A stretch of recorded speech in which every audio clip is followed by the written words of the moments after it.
Welcome back, everyone, to another episode of the Ready Set podcast. I'm Ricky. My name is Angus. And today we've got another very special episode with our very good friend Dan. Thank you for joining us. Thank you for having me, guys. So today I wanted to discuss a little bit of a issue. Well, not really issue. Something that I care deeply about, which is something that is often glazed over in media, social media, TV, wherever. It's about men's mental health. So people often forget that guys have feelings too, like we have emotions. Yeah. And especially growing up from like an Asian household, that's not really taught ever. Right. Never. Yeah, and their way of like, their mental health is like try harder or, suck it up. And, Yeah. like it only works to a certain extent, right? But then you start building resentment, you start hating your parents or, like your family. So I think that's a pretty important thing that was never talked about. It's true. It's kind of like you kind of like subconsciously learn to hide that part of you. Like you're taught to work hard and to be tough. But by being tough, it really means just don't show you have feelings, even if you do. Just pretend like they don't exist. Is how I interpreted it. Yeah, because for them, it tells the other person like, oh, you're strong, right? You're able to withstand what you're going through, but internally you're crying. Exactly. Probably. Actually, yeah, that's a good point. I never thought about it that way because my dad is like the strongest person I know, but he has like no emotions. Yeah. It's like that sort of it's probably drilled into him as a kid, right? Like that's something that his grandpa or whatever taught him, or he learned from example, right? Like, and we are learning from our own examples from our parents, or whatever, like male role model that is like showing emotion is sort of like a weakness. Yeah, for sure. It's definitely a weakness. Absolutely. I think like one of the first times like I experienced that, I learned that it was a weakness was one of my first relationships I had. We got into like a fight and we both cried and she kind of roasted me on it. And then I knew at that moment it's like, I guess guys can't do that. Oh my god. Yeah, hold up. All right. First of all, it's really hard for a guy to cry because we have to like, for like let down our own guard and shield. Right? It's like a floodgate, right? Like you try to hold it back as much as you can, but then like at the end of the day, it's like why do you have to pretend like you don't? It's a human emotion. It's natural. Yeah. Right. So. Dude, don't ever flame your partner for crying. Like, what the hell? Yeah. They'll never tell you anything after that. Like, they'll keep it in. Oh, yeah. And that's kind of exactly what happened is after that point, I just kind of like pretended like, I never cry. You learn to like bottle it up. Yeah. It's just like from example. Yeah. I just cry in private, Damn. Oh, shit. Cry in my sleep by myself. Exactly. In the shower. Like, it's just shower. It's not. It's like, why is your eye red and swollen? I got soap in my eye. Soap in my eyes. Exactly. But it says no tears. Yeah, but still. And we're outside. Yeah. It's soapy outside. Shoot.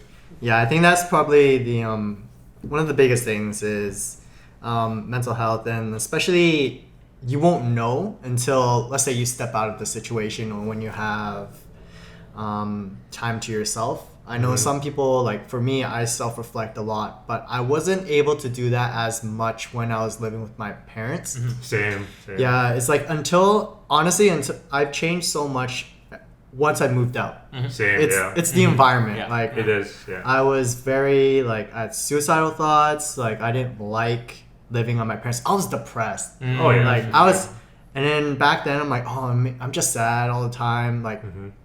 I knew the reason why, but I thought, hey, every Asian person goes through it. Right. Or everyone goes Everybody, through it. yeah. Yeah, so I'm like, it's not a big deal, just being like moody or whatever. But I was doing that for like many years. Like the thoughts of that kept coming, like the anger, and especially like I would purposely work late and not come home till like 10 or 11 so I don't have to see my dad. Yeah. And then I just go to sleep right away. Right. Yeah, like it's just like not even going home because it's not even a safe place anymore, right? Exactly. Like, your home is supposed to be your safe place, Supposed to be, yeah. but it was never a safe place for me until like I moved out. And then I'll start like thinking a lot more about, oh shoot, like I did all these things because I didn't like my parents. So I like listen to all these like podcasts, therapy, psychology, try to dissect why I do certain things. And then from there I try to work on it. Like it's easier said than done for sure. Like I'm still working on it, but I think for once you figure out why you're doing something, it's a lot easier to kind of work on that specific I won't say it's an issue, but whatever you're trying to work on, right? Because a lot of people, let's say you got pent up anger or they're doing something in a certain way, a lot of people don't know why. I think once you figure out the reason why you're doing something, it's a lot easier to kind of pinpoint and then take action on, right? Right. Yeah. So then with stuff like that, have you ever tried counseling or therapy or stuff like that? Yeah, I tried counseling a couple times when I got my benefits because Work benefits. yeah, but that's expensive. It is for sure. It's expensive, but like honestly, it's great. Like having someone to talk to. I think that's the biggest thing. Having someone to talk to and listen, because I can't go to my parents for that. No. My dad's gonna beat me. He's gonna beat me out, and then later He's just gonna roast you for having emotions. and then he'll tell me to like close all the windows myself before he beats me. Oh yeah. Yeah, that's a common thing, man. He did do that. But yeah, like seriously, I think having someone for me, it's just having someone to talk to and have someone to listen, and just, I think that's the biggest thing for me. Someone just to listen, and and usually for me, like I think a lot, and that way it helps me think about why I'm doing certain things. So for me, that's how it helped me. Your own like cause and effect kind of thing.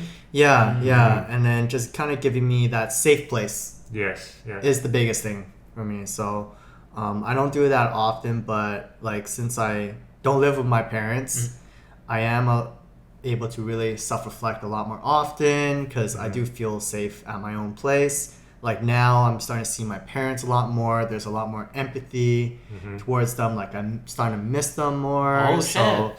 yeah, I think growth. that is like a huge stepping stone for me because I thought for the longest time I'll never have that feeling. Yeah. Oh, yeah. But now you I'm had like, a lot of resentment. towards them. yeah. But now it's like, oh shoot, I miss them. I see my parents getting old, and then you're like, oh shoot, they don't have that much time left. Right. Like maybe I should like spend more time with them. You know, You prioritize like a little bit differently. You know? Yeah, and then kind of like let it go is the biggest thing. Like it's letting that let that go. It's in the past. You know, they are who they are is because they were never taught that. They're also working. They don't have the patience because they don't have the time. So it's understanding these things. They're exhausted after work. Exactly, right? It's kind of hard for them to work and then also like teach kids. The kids is like a full-time job. Oh yeah. Yeah. So I feel like I can really relate, like when you said like, you know, having that time away from your parents, like living on your own and starting to like kind of like miss them and, you know, actually wanting to spend time with them, because I kind of experienced the same thing. Like once you like have that like little bit of distance, you can kind of like self-reflect and at the end of the day, like obviously like they did the best they could in given the tools that they had, right? There's no guide or anything. Like at the end of the day, like no one knows what they're doing. They're just trying their best, right and it's adulting, and they tried their best given what the tools that they were given. So at the end of the day, like I can't like hate on them. Yeah. But at the same time, like I don't want to generationally, I don't want to repeat that. Like if I ever have kids, like I want my kids to experience something different. I want them to feel like it's okay, you know, to have like, you know, any issues with mental health and to be able to openly talk about it to me and, you know, I can help them with that. Like I don't want to like just disregard it. That's how they feel, right? Yeah. So then how did you reach this point of introspection where you were able to realize all of this? That's a good question. I think like it was kind of like a combination of a couple of things, but during the pandemic, I was obviously working from home and not socializing a lot. So I feel like my mental health was super declining just because like I was just like working and then just like, you know, I was like watching TV and just like staying at home and the gyms were closed, so I didn't go to the gym, so I was like stagnant. I was like eating unhealthy and just like every possible thing was just not great. So like I feel like my mental health like took like a Plummet. plummeted like crazy. And then like on top of that, like me and my long-term girlfriend of 8 years broke up, and that just like that was like the nail in the coffin. I'm like, like I felt like either I go to counseling or like I'm gonna start like doing something I regret, like whether that be turning to like drugs and alcohol or like just like wanting to like hook up with a bunch of girls to get that like kind of like sense of feeling something good. Right. But I feel like that wasn't the responsible thing to do. So I thought like, okay, counseling is probably the most responsible thing to do. Wow, that's very mature. good, Yeah. logical decision to make. Yeah, so I took the chance, and So how many months or years have you done counseling for? I've only done it since March of this year. Oh, so shit, that's like what, like 6 months? Yeah, pretty recent. Yeah, so I had benefits from work, and I never used them. So I'm like, oh, like why not use them this whole time, right? And you haven't. I have benefits. I've never used it. I was like, shit, I should really make use of it because I think why not, it's right? useful. But I have a lot of questions about how counseling works, and hopefully our listeners here, I'm sure have similar questions. So how did you even sign up? Let's go with. Let's go with that. How do you even sign up for counseling? Honestly, because I was kind of in the same, like I kind of had the same thought. Like I didn't know like where to start. I just like Googled like counselor like Vancouver, BC. Oh. And then like this one of the top websites that came up. It's called Counseling BC. And so what that is just like it's like literally like a directory of registered clinical counselors in BC. And it has like a little bit like a profile about them, like their specialties, like if they have like a website. And the one that I ultimately went with, like she focuses a lot on like people that have gone through like relationship issues, like breakups, like it could be like marriage or just like things like that. And that kind of aligned with me because I went through the breakup, and and then like it's kind of nice because like she did like a 30-minute like free consultation, so so you, just to see if you guys like kind of vibe, if you have like a good personalities together, because like sometimes like two personalities just don't click, don't click, right? Just like anything.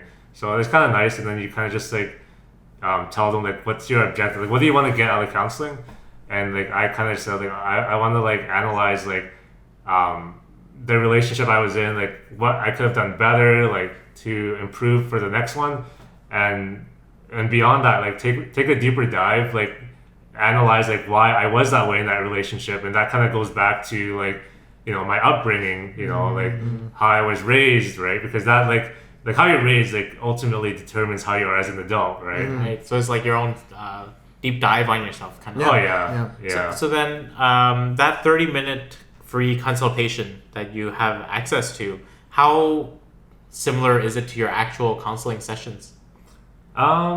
It's pretty similar. Like I feel like it's like counseling is pretty abstract in the sense it's like kind of like when you start your sessions, they're just kind of like, oh, like how's it going, what's going on, and you kind of just like I don't know, you have a different like thing on your mind each time, but I think like the thing that I touched upon like in that consultation is the relationship and the upbringing, and then like each session we kind of like take a deep dive, like drill down into that topic, and analyze like why that had such a domino effect into my adult life. Oh, interesting. Yeah.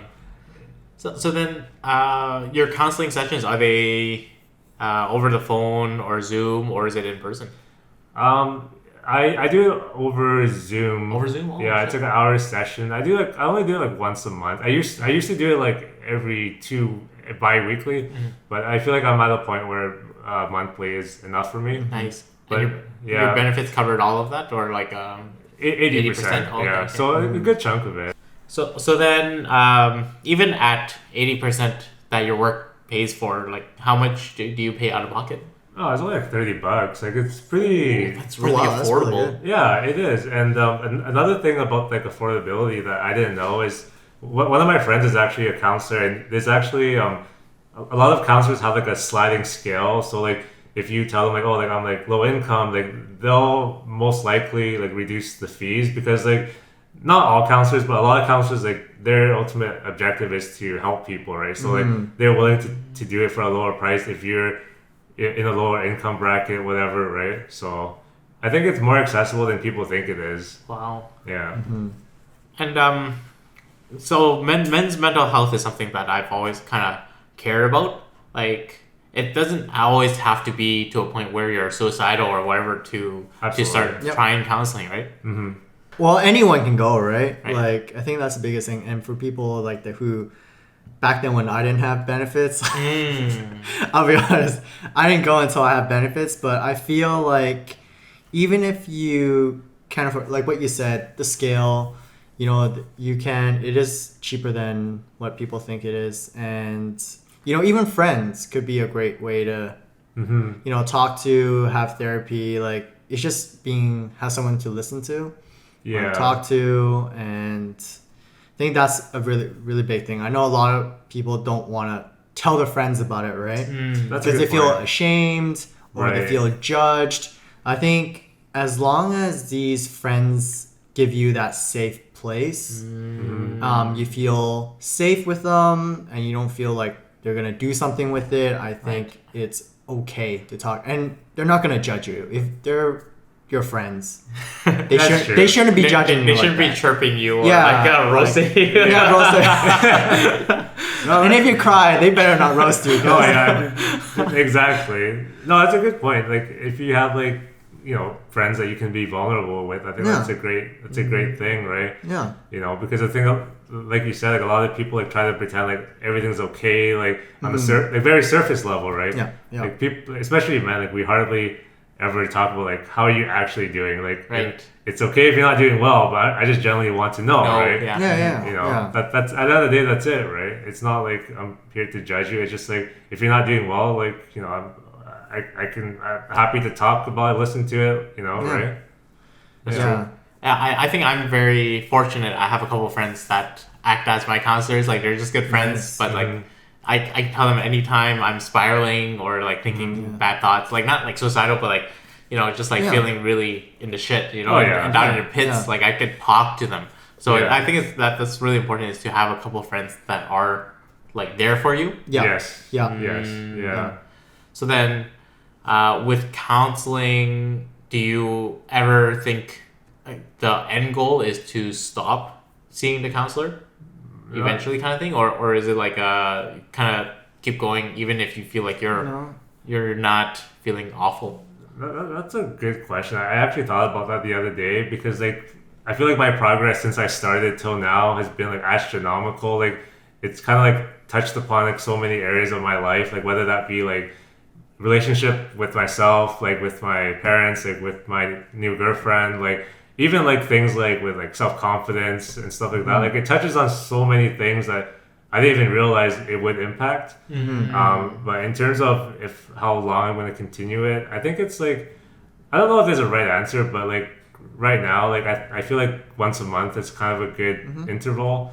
But maybe in the future I might take a break. Maybe I'll start and stop. But I think the important thing is that like, if you feel like you can get value from it, then you should act on it.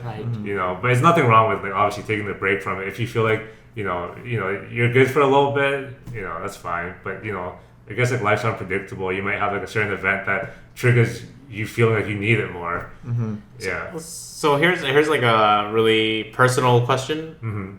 We edit it out if it's like too much. Like, for your counseling sessions, have you like cried in front of your counselor, or sorry, over Zoom even, like or gotten like to that level of emotion? I've gotten teary-eyed, but I haven't actually like full on like cried. But I've definitely gotten like teary-eyed, and like, you know, you can obviously you can obviously like hear like my voice is like shaking a little bit, because like because like you're really like digging down into such like things that you don't think about like on a day-to-day basis. And that's the thing about counseling, is it gives you like this hour session where you're like digging down to like things that you don't think about on your day-to-day basis, right? Because like there's you know, there's no point, right?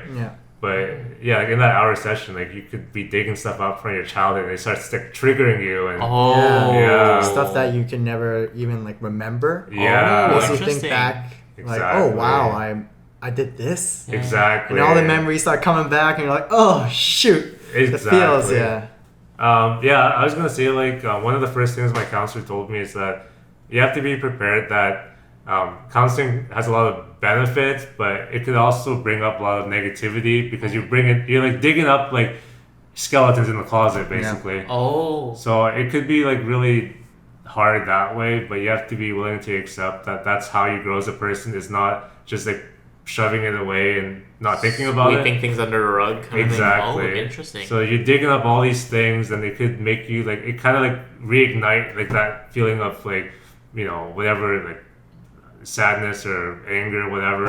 So that's something you have to kind of be prepared for.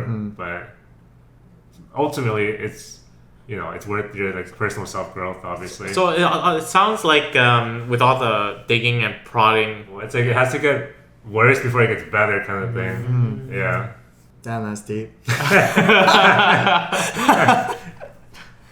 Wow. So yeah, I've learned a lot about like counseling and even your own self growth. It's pretty important. And in the end, like, it's okay to just go see a counselor or even talk to your friends, Yeah. right? It's just make sure that they give you that safe place. And there's always, if that one counselor doesn't work for you or the vibe's not there, there's always like a lot of different ones. That's why there's that trial period, right? Exactly. Oh, Yeah. yeah. That's a good point.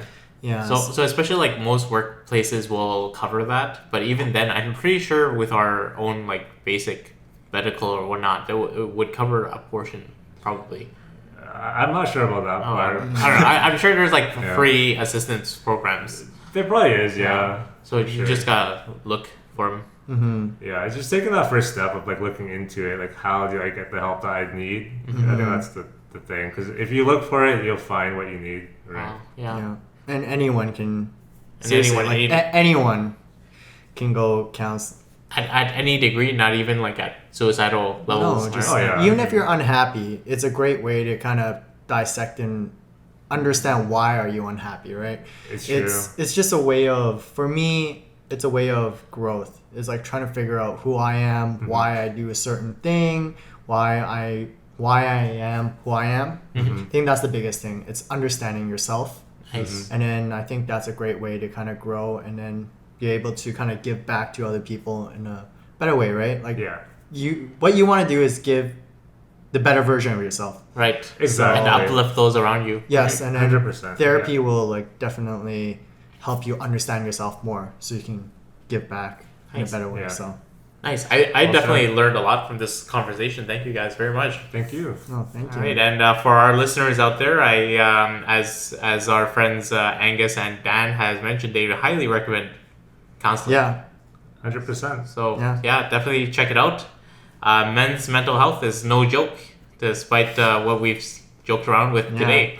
And if you grew up at an Asian household, you could talk to your dad about it. Yeah. Tell him how important it is.